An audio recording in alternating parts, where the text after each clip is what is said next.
કે પાયાની જરૂરિયાતો રોડ રસ્તા ગટર અને પાણીની જે પ્રાથમિક જરૂરિયાતો એમના દ્વારા જણાવવામાં આવ્યું કે હું અહીંયા જેટલા બેનો એક ચોક્કસથી હું તમને બધાને વાત કરીશ કે જ્યારે પણ ઇલેક્શન આવે એટલે જ્ઞાતિ ધર્મ અને ભેદભાવમાં ના આવતા હું ચોક્કસથી કહીશ, કારણ કે જ્યારે ઇલેક્શન આવે છે, જ્યારે મત માંગવા કોર્પોરેટર આવશે, એક પેનલમાંથી 4 જે કોર્પોરેટર આવશે ત્યારે જ્ઞાતિ જાતિ ધર્મ અને ભેદભાવમાં આવી ગયા ને તો આવીને આવી રીતે 5 વર્ષ સુધી પછી ભોગવવાનો વારો આવશે।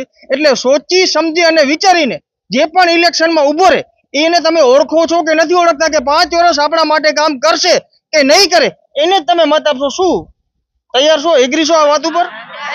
એને મત આપશો જે હશે ને ઉભો છે ને કામ કરશે ને તિરુપતિ વોટ દેશી। તમે કેવા છો? પ્રજાપતિ શું એટલે એવું છે કે પ્રજાપતિ ઉભા રહેશો તો એને દઈ દેશો? ના બધાને અમારું કામ કરશે તો બધાને વોટ દેશી।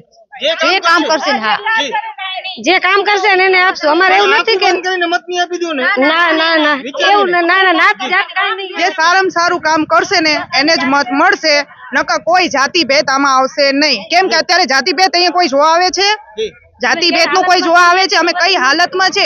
હવે કાલે છોકરા ગટરમાં ગરકાવ થઈ જશે, કોણ સરકાર જિમ્મેદાર છે?